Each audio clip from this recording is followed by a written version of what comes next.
Hello दोस्तों, welcome to Gupta ji Technical. स्वागत है आप सभी का गुप्ता जी टेक्निकल के एक नए वीडियो में।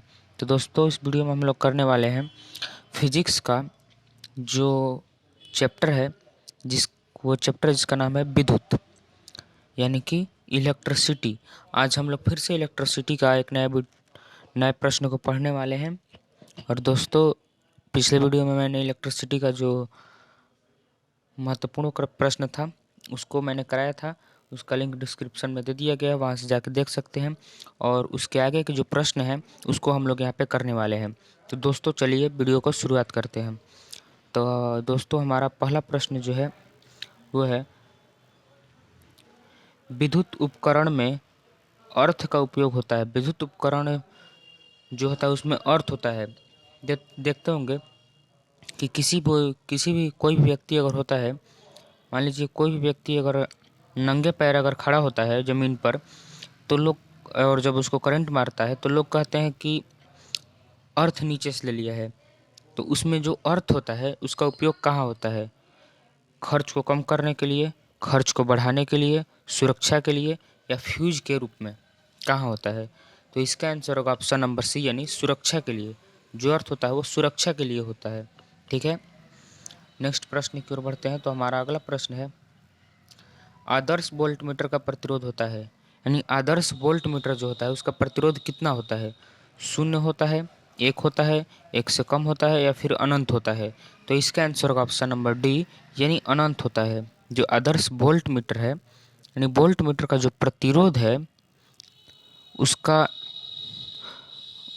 वोल्ट मीटर का जो प्रतिरोध होता है वो अनंत होता है, यानी option number D is right answer. ठीक है, नेक्स्ट प्रश्न की ओर बढ़ते हैं। तो हमारा अगला प्रश्न है, किसी परिपथ में एक बिंदु पर मिलने वाले धाराओं का बीजगणितीय योग होता है। किसी परिपथ में एक बिंदु पर मिलने वाले धाराओं का बीजगणितीय योग क्या होता है? अनंत होता है, शून्य होता है, शून्य एवं अनंत के बीच में होता है, या फिर इनमें से कोई नहीं होता है? तो इसका आंसर होगा ऑप्शन नंबर बी, यानी शून्य।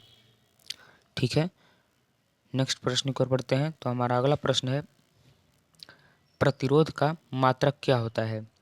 प्रतिरोध का मात्रक जो है, ऐसा ही मात्रक जिसको बोलते हैं, क्या होता है? प्रतिरोध दोस्तों वो होता है, मतलब मात्रक होता है जिसको मतलब कम से कम में यूनिट में मापा जाता है। तो ये यहाँ पे जो प्रतिरोध है उसका मात्रक क्या होगा?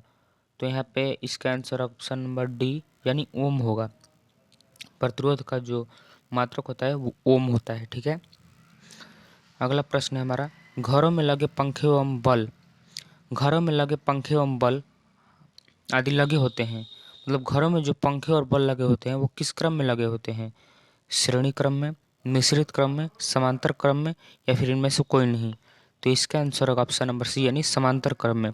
हमारे घरों में जो बिजली एवं बल्ब लगे होते हैं वो समांतर क्रम में ही लगे होते हैं। ठीक है, हमारा अगला प्रश्न है,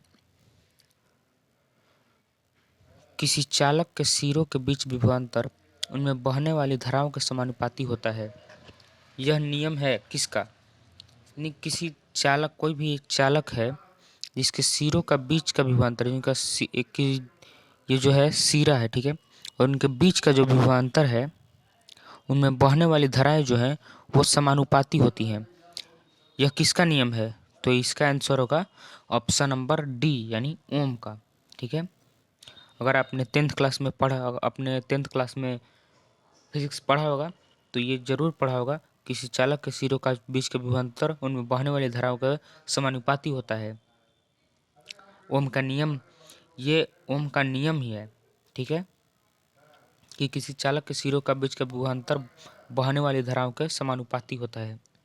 ठीक है, नेक्स्ट प्रश्न की ओर बढ़ते हैं। तो हमारा अगला प्रश्न है, किसी तार की त्रिज्या आधी कर दी जाए, किसी भी तार की त्रिज्या अगर आधी कर दी जाए तो उसका प्रतिरोध क्या होगा? तो इसका आंसर होगा ऑप्शन नंबर डी, यानी 1/16 गुना हो जाएगा। यानी अगर किसी भी तार की त्रिज्या 1/4 गुनी कर दी जाए तो उसका प्रतिरोध जो होता है 1/16 हो जाता है। ठीक है, अगला प्रश्न कर बढ़ते हैं। तो हमारा अगला प्रश्न है, विशिष्ट प्रतिरोध का एसआई मात्रक क्या होता है? विशिष्ट प्रतिरोध जो होता है उसका एसआई मात्रक क्या होता है? ओम, ओम मीटर, या ओम प्रति मीटर या फिर मीटर सेकंड। तो इसका आंसर होगा ऑप्शन नंबर बी यानी ओम मीटर। ठीक है, नेक्स्ट प्रश्न की ओर बढ़ते हैं। तो हमारा अगला प्रश्न है, एक सामान्य शुष्क सेल में विद्युत अपघट्य होता है। एक समान शुष्क सेल में विद्युत अपघट्य होता है अमोनियम क्लोराइड, मैग्नीज डाइऑक्साइड, दोनों या फिर इनमें से कोई भी नहीं। तो इसका आंसर होगा ऑप्शन नंबर सी यानी दोनों। अमोनियम क्लोराइड और मैग्नीज डाइऑक्साइड दोनों होते हैं। ठीक है, अगला प्रश्न है हमारा, एक कार बैटरी में प्रयुक्त विद्युत अपघट्य होता है। एक कार की जो बैटरी होती है उसमें प्रयुक्त विद्युत अपघट्य जो होता है वो किसका होता है? हाइड्रोक्लोरिक अम्ल, सल्फ्यूरिक अम्ल, नाइट्रिक अम्ल या फिर आसुत जल। तो इसका आंसर होगा ऑप्शन नंबर बी यानी सल्फ्यूरिक अम्ल। कार की बैटरी में प्रयुक्त होने वाला विद्युत अपघट्य जो होता है वो सल्फ्यूरिक अम्ल होता है। ठीक है, अगला प्रश्न है हमारा, शुष्क सेल है। शुष्क सेल क्या है? जो शुष्क सेल होता है यानी सूखी बैटरी जो होती है वो क्या होती है? प्राथमिक सेल, द्वितीयक सेल, तृतीयक सेल या फिर चतुर्थ सेल। तो इसका आंसर होगा दोस्तों प्राथमिक सेल। ये प्रश्न वेरी वेरी इंपॉर्टेंट है, ये पक्का आएगा क्योंकि ये प्रश्न पिछले 5-6 सालों से लगातार पूछ रहा है शुष्क सेल क्या है। तो शुष्क सेल प्राथमिक सेल है।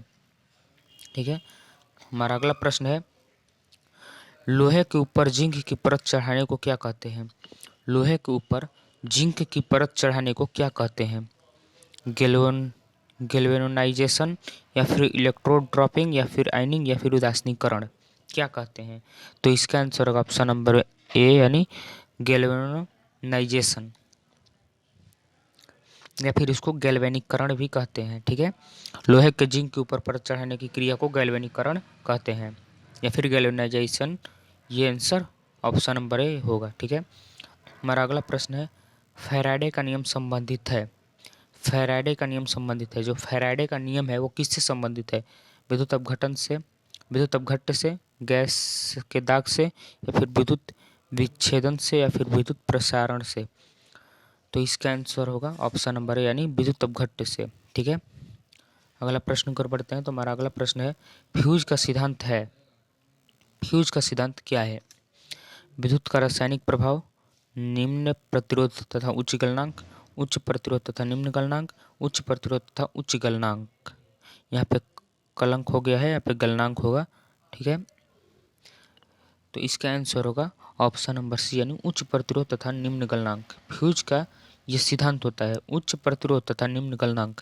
उसका प्रतिरोध जो होता है बहुत ज़्यादा होता है यानी उच्च होता है, और इसका जो गलनांक होता है वो निम्न होता है यानी कम होता है। ठीक है, अगला प्रश्न कर बढ़ते हैं, आमतौर पर सुरक्षा फ्यूज लगाने के लिए प्रयोग होने वाली तार किस पदार्थ की बनी होती है?